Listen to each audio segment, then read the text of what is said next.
ಎಲ್ಲರಿಗೂ ನಮಸ್ಕಾರ. ಎಲ್ಲರಿಗೂ ಪವಿತ್ರವಾದ ಗುರುಪೂರ್ಣಿಮೆಯ ಹಾರ್ದಿಕ ಶುಭಾಶಯಗಳು. ನಮ್ಮ ಜೀವನದಲ್ಲಿ ತಾಯಿ ತಂದೆಯ ನಂತರ ಅತ್ಯಂತ ಮಹತ್ವದ ಸ್ಥಾನವನ್ನು ಹೊಂದಿರುವರು ಗುರು. ದೇವರನ್ನು ಕಾಣುವ ದಾರಿಯನ್ನು ತೋರಿಸುವವರು ಗುರು. ಅಜ್ಞಾನವೆಂಬ ಕತ್ತಲೆಯನ್ನು ದೂರ ಮಾಡಿ ಜ್ಞಾನದ ಬೆಳಕನ್ನು ನೀಡುವವರು ಗುರುಗಳು. ಇಂದಿನ ವಿಡಿಯೋದಲ್ಲಿ ನಾವು ಈ ಗುರು ಪೂರ್ಣಿಮೆ ಅಂದ್ರೇನು, ಯಾಕೆ ಆಚರಿಸ್ತೇವೆ, ಇದರ ಇತಿಹಾಸ ಏನು, ವೇದವ್ಯಾಸರೊಂದಿಗೆ ಇದರ ಸಂಬಂಧ ಏನು, ಗುರು ಪೂರ್ಣಿಮೆಯಂದು ಏನ್ ಮಾಡಬೇಕು, ಏನ್ ಮಾಡಬಾರ್ದು, ಈ ದಿನದ ವಿಶೇಷ ಪೂಜಾ ವಿಧಾನವೇನು, ಈ ದಿನದ ಫಲಗಳೇನು, ಇದೆಲ್ಲವನ್ನ ಈ ವಿಡಿಯೋದಲ್ಲಿ ನೋಡೋಣ. ಗು ಎಂದರೆ ಅಜ್ಞಾನ, ಕತ್ತಲೆ. ರು ಎಂದರೆ ಜ್ಞಾನ, ಬೆಳಕು. ಗುರು ಎಂದರೆ ಅಜ್ಞಾನವನ್ನ ದೂರ ಮಾಡಿ ಜ್ಞಾನದ ಬೆಳಕನ್ನ ನೀಡುವವರು. ಆದ್ದರಿಂದ ಗುರುವನ್ನು ದೇವರಿಗಿಂತಲೂ ಶ್ರೇಷ್ಠ ಸ್ಥಾನದಲ್ಲಿ ಇಟ್ಟಿದ್ದಾರೆ. ಗುರು ಬ್ರಹ್ಮ ಗುರು ವಿಷ್ಣು ಗುರುರ್ದೇವೋ ಮಹೇಶ್ವರ ಗುರು ಸಾಕ್ಷಾತ್ ಪರಬ್ರಹ್ಮ ತಸ್ಮೈ ಶ್ರೀ ಗುರುವೇ ನಮಃ. ಗುರು ಬ್ರಹ್ಮ ವಿಷ್ಣು ಮಹೇಶ್ವರರ ಸ್ವರೂಪವೇ ಆಗಿದ್ದಾರೆ. ಆಷಾಢ ಮಾಸದ ಪೌರ್ಣಿಮೆಯಂದು ಆಚರಿಸುವ ವಿಶೇಷ ಹಬ್ಬವೇ ಗುರು ಪೌರ್ಣಿಮೆ. ಈ ದಿನವನ್ನು ವ್ಯಾಸ ಪೂರ್ಣಿಮೆ ಅಂತಲೂ ಕರೀತಾರೆ. ಯಾಕಂದ್ರೆ ಇದೇ ದಿನ ಮಹರ್ಷಿ ವೇದವ್ಯಾಸರು ಜನಿಸಿದರೆಂದು ನಂಬಲಾಗಿದೆ. ವೇದವ್ಯಾಸರು ಭಾರತೀಯ ಸಂಸ್ಕೃತಿಯ ಮಹಾನ್ ಋಷಿಗಳಲ್ಲಿ ಒಬ್ಬರು.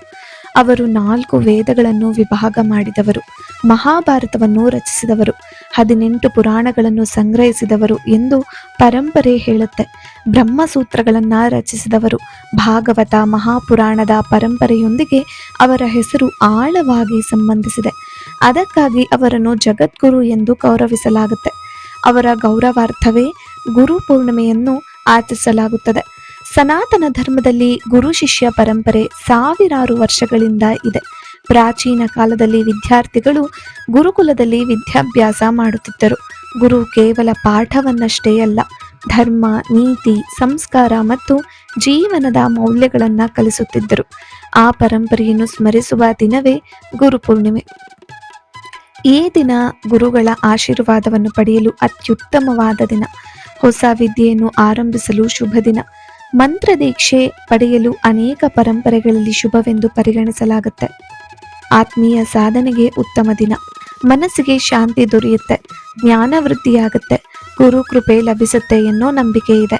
ಇನ್ನು ಗುರು ಪೌರ್ಣಿಮೆಯಂದು ಏನ್ ಮಾಡಬೇಕು ಅನ್ನೋದಕ್ಕೆ ಉತ್ತರ, ಈ ದಿನ ಬೆಳಗ್ಗೆ ಬೇಗ ಎದ್ದು ಸ್ನಾನ ಮಾಡಿ ಸ್ವಚ್ಛವಾದ ಬಟ್ಟೆಯನ್ನು ಧರಿಸಿ ಮನೆಯಲ್ಲಿ ದೀಪ ಹಚ್ಚಿ ನಿಮ್ಮ ಗುರುಗಳಿಗೆ ನಮಸ್ಕಾರ ಮಾಡಿ. ಗುರುಗಳು ದೂರದಲ್ಲಿದ್ದರೆ ಕರೆ ಮಾಡಿ ಆಶೀರ್ವಾದ ಪಡೆಯಿರಿ, ಸಂದೇಶ ಕಳುಹಿಸಿ, ಸಾಧ್ಯವಾದರೆ ಭೇಟಿ ನೀಡಿ. ಗುರು ಇಲ್ಲದಿದ್ದರೆ ವೇದವ್ಯಾಸರನ್ನು ಗುರುವಾಗಿ ಭಾವಿಸಿ ಪೂಜೆ ಮಾಡಬಹುದು. ದಕ್ಷಿಣಾಮೂರ್ತಿ, ದತ್ತಾತ್ರೇಯ ಸ್ವಾಮಿ, ಶಿವನ ಪೂಜೆ ಕೂಡ ಮಾಡಬಹುದು. ಶ್ರೀಕೃಷ್ಣನ ಪೂಜೆಯನ್ನು ಕೂಡ ಮಾಡಬಹುದು. ನಿಮ್ಮ ತಂದೆ ತಾಯಿಗಳಿಗೆ ನಮಸ್ಕಾರ ಮಾಡಿ ಆಶೀರ್ವಾದವನ್ನ ಪಡಿಬಹುದು. ಗುರು ಮಂತ್ರ ಗೊತ್ತಿದ್ರೆ ಜಪವನ್ನ ಮಾಡಬಹುದು. ಗೀತೆ, ಭಾಗವತ, ರಾಮಾಯಣ, ಉಪನಿಷತ್ತುಗಳ ಪಠನ ಅಥವಾ ಶ್ರವಣ ಮಾಡಬಹುದು. ಬಡವರಿಗೆ ಅನ್ನದಾನ, ವಿದ್ಯಾದಾನ ಅಥವಾ ಅಗತ್ಯವಿರುವವರಿಗೆ ಸಹಾಯ ಮಾಡೋದು ಉತ್ತಮ. ಗುರು ಪೌರ್ಣಿಮೆಯಂದು ಏನನ್ನ ಮಾಡಬಾರ್ದು ಅಂದ್ರೆ, ಗುರುಗಳ ಬಗ್ಗೆ ಕೆಟ್ಟ ಮಾತನ್ನ ಆಡಬಾರದು, ಹಿರಿಯರನ್ನ ಅವಮಾನಿಸಬಾರದು, ಸುಳ್ಳು ಹೇಳಬಾರದು, ಕೋಪವನ್ನು ಕಡಿಮೆ ಮಾಡ್ಕೋಬೇಕು, ಅನಗತ್ಯ ಜಗಳ ತಪ್ಪಿಸಬೇಕು, ದುರ್ವ್ಯಸನಗಳಿಂದ ದೂರ ಇರಬೇಕು, ಇತರರನ್ನ ಹೀಯಾಳಿಸಬಾರದು. ಈ ದಿನವನ್ನು ಸಾಧ್ಯವಾದಷ್ಟು ಸಾತ್ವಿಕವಾಗಿ ಕಳೆಯುವುದು ಉತ್ತಮ. ಈ ಗುರು ಪೌರ್ಣಿಮೆಯ ಫಲಗಳು ಎಂಥದ್ದು ಗೊತ್ತಾ? ಭಕ್ತಿಪೂರ್ವಕವಾಗಿ ಆಚರಿಸಿದರೆ ಮನಸ್ಸಿಗೆ ಶಾಂತಿ, ವಿದ್ಯೆಯಲ್ಲಿ ಪ್ರಗತಿ, ಜ್ಞಾನ ವೃದ್ಧಿ, ಜೀವನದಲ್ಲಿ ಸರಿಯಾದ ಮಾರ್ಗದರ್ಶನ, ಗುರುಕೃಪೆ, ಆನಂದದಲ್ಲಿ, ಕುಟುಂಬದಲ್ಲಿ ಶುಭ, ಆತ್ಮವಿಶ್ವಾಸ ಹೆಚ್ಚಳ, ಆಧ್ಯಾತ್ಮಿಕ ಬೆಳವಣಿಗೆ. ಇವು ಭಕ್ತಿಯ ಪರಂಪರೆಯಲ್ಲಿ ಹೇಳಲ್ಪಡುವ ಫಲಗಳು. ಈಗ ಯಾರನ್ನು ಗುರು ಎಂದು ಪೂಜಿಸಬೇಕು? ದೀಕ್ಷಾ ಗುರು, ಶಾಲಾ ಶಿಕ್ಷಕರು, ಪೋಷಕರು, ಆಧ್ಯಾತ್ಮಿಕ ಮಾರ್ಗದರ್ಶಕರು, ವೇದವ್ಯಾಸ ಮಹರ್ಷಿಗಳು, ದಕ್ಷಿಣಾಮೂರ್ತಿಗಳು, ಶ್ರೀಕೃಷ್ಣ ಪರಮಾತ್ಮ, ದತ್ತಾತ್ರೇಯ ಸ್ವಾಮಿಗಳು, ಜೀವನಕ್ಕೆ ಧರ್ಮ ಮತ್ತು ಜ್ಞಾನವನ್ನು ತೋರಿಸಿದ ಯಾರೇ ಆಗಲಿ ಇವರನ್ನ ಗುರು ಅಂತ ಪೂಜಿಸಬೇಕು. ಗುರು ಇಲ್ಲದೆ ಜ್ಞಾನವಿಲ್ಲ, ಜ್ಞಾನ ಇಲ್ಲದೆ ಜೀವನಕ್ಕೆ ದಿಕ್ಕಿಲ್ಲ. ಆದ್ದರಿಂದ ಗುರು ಪೌರ್ಣಿಮೆ ಕೇವಲ ಒಂದು ಹಬ್ಬವಲ್ಲ, ಅದು ಕೃತಜ್ಞತೆಯನ್ನು ವ್ಯಕ್ತಪಡಿಸುವ ಪವಿತ್ರ ದಿನ. ಈ ದಿನ ಗುರುಗಳ ಆಶೀರ್ವಾದವನ್ನು ಪಡೆದು ಅವರ ಉಪದೇಶಗಳನ್ನು ಜೀವನದಲ್ಲಿ ಅಳವಡಿಸಿಕೊಳ್ಳುವ ಸಂಕಲ್ಪ ಮಾಡೋಣ. ಈಗ ನಾವು ಶಾಸ್ತ್ರೋಕ್ತವಾಗಿ ಗುರುಪೌರ್ಣಮಿಯ ದಿನ ಗುರುವಿನ ಪೂಜೆ ಹೇಗೆ ಮಾಡೋದು ಅಂತ ನೋಡೋಣ. ಯಾವುದೇ ಗುರುಗಳ ಫೋಟೋವನ್ನು ತಗೋಬೇಕು. ರಾಘವೇಂದ್ರ ಸ್ವಾಮಿಗಳಾಗಿರ್ಬೋದು, ವ್ಯಾಸ ಮಹರ್ಷಿಗಳು, ದತ್ತಾತ್ರೇಯ ಸ್ವಾಮಿಗಳು, ದಕ್ಷಿಣಾಮೂರ್ತಿಗಳು, ಇವರ ಯಾವುದೇ ಒಂದು ಫೋಟೋವನ್ನು ತಗೊಳ್ಬೋದು. ಇದಿಲ್ಲ ಅಂದರೆ ನಿಮ್ಮ ಮನೆಯಲ್ಲಿ ದತ್ತ ಪಾದುಕೆಗಳಿರುತ್ತಲ್ವ, ಚಿಕ್ಕದು ಬೆಳ್ಳಿದು ಹಿತ್ತಾಳಿದು ದತ್ತ ಪಾದುಕೆಯನ್ನು ಇಟ್ಟು ಪೂಜೆಯನ್ನು ಮಾಡ್ಬೋದು. ಮೊದಲಿಗೆ ಗಣೇಶ ಪ್ರಾರ್ಥನೆಯನ್ನು ಮಾಡ್ಕೋಬೇಕು. ಶುಕ್ಲಾಂಬರಧರಂ ವಿಷ್ಣುಂ ಶಶಿವರ್ಣಂ ಚತುರ್ಭುಜಂ ಪ್ರಸನ್ನವದನಂ ಧ್ಯಾಯೇತ್ ಸರ್ವ ವಿಘ್ನೋಪಶಾಂತಯೇ. ಓಂ ಅಪವಿತ್ರ ಪವಿತ್ರೋ ವಾ ಸರ್ವಾವಸ್ಥಾಂಗತೋಪಿ ವಾ ಯಸ್ಮರೇತ್ ಪುಂಡರೀಕಾಕ್ಷಂ ಸಬಾಹ್ಯಭ್ಯಂತರ ಶುಚಿ. ಈಗ ಆಚಮನವನ್ನು ಮಾಡ್ಕೋಬೇಕು. ಹೆಣ್ಣು ಮಕ್ಕಳು ಆಚಮನವನ್ನು ಮಾಡಬೇಕಾದ್ರೆ ಸ್ವಾಹ ಬದಲು ನಮಃವನ್ನು ಹೇಳ್ಕೋಬೇಕು. ಓಂ ಕೇಶವಾಯ ಸ್ವಾಹ, ಓಂ ನಾರಾಯಣಾಯ ಸ್ವಾಹ, ಓಂ ಮಾಧವಾಯ ಸ್ವಾಹ, ಗೋವಿಂದಾಯ ನಮಃ, ವಿಷ್ಣುವೇ ನಮಃ, ಮಧುಸೂದನಾಯ ನಮಃ, ತ್ರಿವಿಕ್ರಮಾಯ ನಮಃ, ವಾಮನಾಯ ನಮಃ, ಶ್ರೀಧರಾಯ ನಮಃ, ಋಷಿಕೇಶಾಯ ನಮಃ, ಪದ್ಮನಾಭಾಯ ನಮಃ, ದಾಮೋದರಾಯ ನಮಃ, ಸಂಕರ್ಷಣಾಯ ನಮಃ, ವಾಸುದೇವಾಯ ನಮಃ, ಪ್ರದ್ಯುಮ್ನಾಯ ನಮಃ, ಅನಿರುದ್ಧಾಯ ನಮಃ, ಪುರುಷೋತ್ತಮಾಯ ನಮಃ, ದೋಕ್ಷಜಾಯ ನಮಃ, ನಾರಸಿಂಹಾಯ ನಮಃ, ಅಚ್ಯುತಾಯ ನಮಃ, ಜನಾರ್ದನಾಯ ನಮಃ, ಉಪೇಂದ್ರಾಯ ನಮಃ, ಹರೇ ನಮಃ, ಶ್ರೀಕೃಷ್ಣಾಯ ನಮಃ. ಉತ್ತಿಷ್ಠಂತು ಭೂತಪಿಶಾಚಾಃ ಏತೇ ಭೂಮಿಭಾರಕಾಃ ಏತೇಷಾಂ ವಿರೋಧೇನ ಬ್ರಹ್ಮಕರ್ಮ ಸಮಾರಭೆ. ಪ್ರಾಣಾಯಾಮವನ್ನು ಮಾಡ್ಕೋಬೇಕು.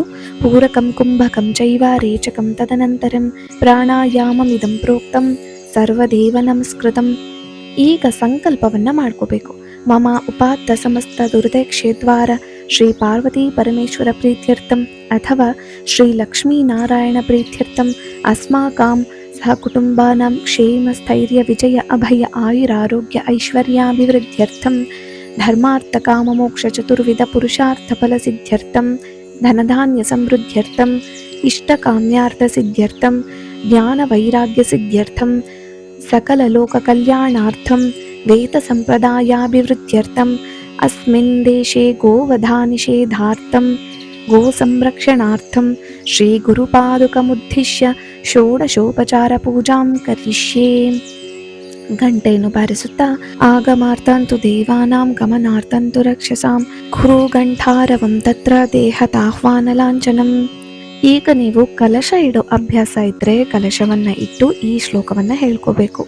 ಕಲಶಸ್ಯ ಮುಖೇ ವಿಷ್ಣು ಕಂಠೇ ರುದ್ರ ಸಮಾಶ್ರಿತಃ ಮೂಲೆ ತತ್ರ ಸ್ಥಿತೋ ಬ್ರಹ್ಮ ಮಧ್ಯೆ ಮಾತೃಗಣಾ ಸ್ಫುಟಾಃ ಕುಕ್ಷೌ ತು ಸಾಗರಃ ಸರ್ವೇ ಸಪ್ತದ್ವೀಪಾ ವಸುಂಧರ ಋಗ್ವೇದೋ ಚ ಯಜುರ್ವೇದ ಸಾಮವೇದೋ ಹ್ಯಥರ್ವಣಃ ಅಂಗೈಶ್ಚ ಸಹಿತಾ ಸರ್ವೇ ಕಲಶಾಂಬು ಸಮಾಶ್ರಿತಾಃ ಗಂಗೆ ಚಮನೆ ಚೈವ ಗೋದಾವರಿ ಸರಸ್ವತಿ ನರ್ಮದಾ ಸಿಂಧು ಕಾವೇರಿ ಜಲೇಸ್ಮಿನ್ ಸನ್ನಿಧಿಂ ಕುರು ಪೂಜ ದ್ರವ್ಯಾಣಿ ದೇವಂ ಆತ್ಮಾನಂ ಸಂಪ್ರೋಕ್ಷ್ಯ.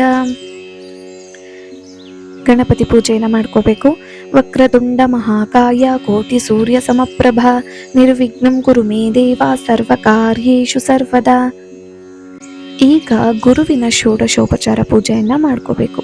ಗುರುವೇ ಸರ್ವಲೋಕಾನಾಂ ವಿಷಜೇ ಭವರೋಗಿಣಾಂ ನಿಧಯೇ ಸರ್ವವಿದ್ಯಾನಾಂ ದಕ್ಷಿಣಾಮೂರ್ತಯೇ ನಮಃ. ದತ್ತಾತ್ರೇಯಂ ಮಹಾತ್ಮಾನಂ ವರದಂ ಭಕ್ತವತ್ಸಲಂ ಪ್ರಪನ್ನಾರ್ತಿಹರಂ ವಂದೇ ಸ್ಮರ್ತಗಾಮಿ ಸನೋವತು. ನಾರಾಯಣ ಸಮಾರಂಭಂ ವ್ಯಾಸಶಂಕರ ಮಧ್ಯಮಾಂ ಅಸ್ಮದಾಚಾರ್ಯ ಪರ್ಯಂತಾಂ ವಂದೇ ಗುರು ಪರಂಪರಾಂ ಗುರುಪಾದುಕಾಭ್ಯಾಂ ನಮಃ ಧ್ಯಾಯಾಮಿ. ಆವಾಹನೆಯನ್ನು ಮಾಡ್ಕೋಬೇಕು. ವಂದೇ ಗುರುಪದದ್ವಂದ್ಯಂ ಅವಜ್ಮಾಸನ ಗೋಚರಂ ಗುರುರೇಶ್ವರಂ ನ ಚಾನ್ಯೋಸ್ತಿ ತಸ್ಮೈ ಶ್ರೀ ಗುರುವೇ ನಮಃ. ಗುರುಪಾದುಕಾಭ್ಯಾಂ ನಮಃ ಆವಾಹಯಾಮಿ. ನಮಾಮಿ ಸದ್ಗುರುಂ ಶಾಂತಂ ಪ್ರತ್ಯಕ್ಷ ಗುರುರೂಪಿಣಂ ಶಿರಸಾ ಯೋಗಪೀಠಸ್ಥಂ ಮುಕ್ತಿಕಾಮಾರ್ಥಸಿದ್ಧಿದಂ. ಗುರುಪಾದುಕಾಭ್ಯಾಂ ನಮಃ. ನವರತ್ನಖಚಿತ ಸಿಂಹಾಸನಂ ಸಮರ್ಪಯಾಮಿ. ವ್ಯಕ್ತಾವ್ಯಕ್ತಸ್ವರೂಪಾಯ ಋಷಿಕಪತಯೇ ನಮಃ. ಪಾದ್ಯಂ ತ್ವಂ ಪ್ರತಿಗೃಹ್ಣೀಶ್ವ ಗುರುದೇವ ನಮೋಸ್ತುತೆ. ಗುರುಪಾದುಕಾಭ್ಯಾಂ ನಮಃ. ಪಾದ್ಯಂ ಸಮರ್ಪಯಾಮಿ. ಅರ್ಘ್ಯಂ ಸಮರ್ಪಯಾಮಿ. ಆಚಮನೀಯಂ ಕುಸುಮಾಕ್ಷತ ಸಮ್ಮಿಶ್ರಂ ಪ್ರಸನ್ನಾಂಬುಪರಿಪ್ಲುತಂ ನಿರ್ಮಲಜ್ಞಾನರೂಪಾಯ ದತ್ತಮಾಚಮನೀಯಕಂ.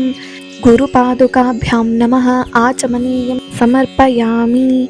ಗಂಗಾದಿ ಸರ್ವತೀರ್ಥೇಭ್ಯ ತೋಯಮೇತಸ್ತು ನಿರ್ಮಲಂ ಸ್ನಾನಂ ಸ್ವೀಕುರು ದೇವೇಶ ಮಯಾ ದತ್ತಂ ಸುರೇಶ್ವರ. ಗುರುಪಾದುಕಾಭ್ಯಾಂ ನಮಃ. स्नानं समर्पयामि। स्नानानन्तरम् आचमनीयं समर्पयामि। वस्त्रं व्योमवद्व्याप्तदेहाय निर्गुणाय गणात्मने वस्त्रयुग्मं मया दत्तं गृहाण महान्तं वर। गुरुपादुकाभ्यां नमः। वस्त्रयुग्मं समर्पयामि। वस्त्रयुग्माधारणानन्तरम् आचमनीयं समर्पयामि। यज्ञोपवीतं वेदमन्त्रैः समायुक्तं ब्रह्म विष्णुशिवात्मकम् उपवीतं प्रयच्छामि गृहाण सुरनायक। गुरुपादुकाभ्यां नमः। यज्ञोपवीतं समर्पयामि। गन्धं दिव्यसिन्धूरकर्पूर मृगनाभिसमन्वितं सकुङ्कुमं पीतगन्धं ललाटे धारयानघु। गुरुपादुकाभ्यां नमः। गन्धं धारयामि।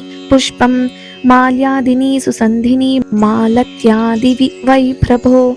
मायामृतानि पूजार्थं पुष्पाणि प्रतिगृह्यताम्। गुरुपादुकाभ्यां नमः। पुष्पाणि समर्पयामि। अङ्गपूजा दिव्यपादाय नमः। पादौ पूजयामि। महाबलाय नमः। जङ्घे पूजयामि।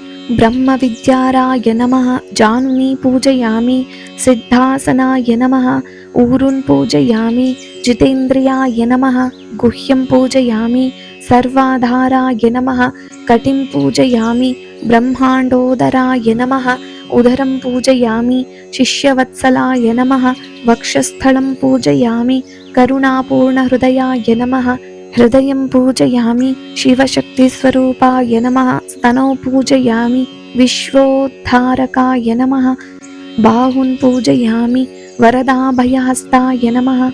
हस्तौ पूजयामि। गम्भीरकण्ठाय नमः। कण्ठं पूजयामि। स्मितवदनाय नमः। मुखं पूजयामि। मधुरसल्लापाय नमः। जिह्वां पूजयामि। कृपाङ्गवीक्षणाय नमः। नेत्रे पूजयामि। श्रुतिरहस्याबोधकाय नमः। कर्णौ पूजयामि। सहस्रकमलवासाय नमः। शिरः पूजयामि। सर्वेश्वराय नमः। सर्वाण्यङ्गानि पूजयामि। गुरुपादुकाभ्यां नमः। नानाविधपत्रपुष्प पूजां समर्पयामि। धूपं वनस्पतिरसैर्दिव्यै नानागन्धैः सुसंयुतं धूपमाग्रेण भो स्वामिन् तव शिष्यः समर्पितं। गुरुपादुकाभ्यां नमः। धूपम् आग्रापयामि। दीपं साज्यं त्रिवर्तिसंयुक्तं वह्निना योजितं मया अज्ञाननाशनं देव गृहाण श्रीमनोहर। गुरुपादुकाभ्यां नमः। दीपं दर्शयामि। नैवेद्यं गृहात्यं देवा भक्तिमेयचलां कुरु। फलानि च सुपक्वानि स्वीकुरु ज्ञानदायक। गुरुपादुकाभ्यां नमः। नैवेद्यं समर्पयामि। ताम्बूलं पूगीफलैः सकर्पूरै नागवल्लीतलेर्युतं चूर्णसमायुक्तं ताम्बूलं प्रतिगृह्यतां। गुरुपादुकाभ्यां नमः। ताम्बूलं समर्पयामि। नीराजनं गृहाणेदं पञ्चवर्तिसमन्वितं तेजोराशिमया दत्तं गृहाणत्वं सुरेश्वर। मङ्गलाशासनापरैर्मदाचार्यपुरोगमैः सर्वैश्च पूर्वैराचार्यैः सत्कृतायास्तु मङ्गलम्। गुरुपादुकाभ्यां नमः। कर्पूरनीराजनं दर्शयामि। नीराजनानन्तरं शुद्धाचमनीयं समर्पयामि। मन्त्रपुष्पम् एदं कमलद्वन्द्वं द्वन्द्वतापनिवारकं तारकं भवसिन्धोश्च तं गुरुं प्रणमाम्यहं। त्वमेव माता च पिता त्वमेव बन्धुश्च सखा त्वमेव विद्याद्रविणं त्वमेव सर्वं मम देवदेव। गुरुपादुकाभ्यां नमः। सुवर्णदिव्यमन्त्रपुष्पां समर्पयामि। आत्मप्रदक्षिणनमस्कारं समर्पयामि।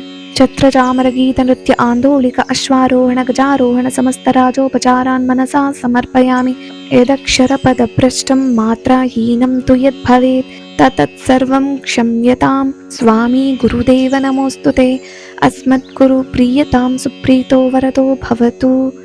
अज्ञानमूलहारणं जन्मकर्मनिवारणं गुरोपादोदकं पीत्वा शेषं शिरसि धारयन् स्वस्ति प्रजाभ्य परिपालयन्तं ನ್ಯಾಯೇನ ಮಾರ್ಗೇಣ ಮಹಿನ್ಮಹೀಶ. ಓ ಬ್ರಾಹ್ಮಣೇಭ್ಯ ಶುಭಮಸ್ತು ನಿತ್ಯಾಂ ಲೋಕಾ ಸಮಸ್ತಾ ಸುಖಿನೋ ಭವಂತು. ಕಾಲೇ ವರ್ಷತು ಪರ್ಜನ್ಯ ಪೃಥಿವೀ ಸಸ್ಯಶಾಲಿನಿ. ದೇಶೋಯಂ ಕ್ಷೋಭರಹಿತೋ ಬ್ರಹ್ಮಣಾ ಸಂತು ನಿರ್ಭಯಃ. ಅಪುತ್ರಾ ಪುತ್ರಿಣಾ ಸಂತು ಪುತ್ರಿಣಃ. ಅಧನಾ ಸದನಾ ಸಂತು ಜೀವಂತು ಶರದಾಂ ಶತಂ. ಈ ರೀತಿ ಷೋಡಶೋಪಚಾರ ಪೂಜೆಯನ್ನು ಮಾಡಲೇಬೇಕು ಅಂತ ಏನಿಲ್ಲ. ದೇವ್ರ ಫೋಟೋವನ್ನು ಇಟ್ಬಿಟ್ಟು ಧೂಪ ದೀಪ ನೈವೇದ್ಯಗಳನ್ನು ತೋರಿಸಿ ನೀವು ನಮಸ್ಕಾರವನ್ನು ಹಾಕೊಳ್ಬೋದು.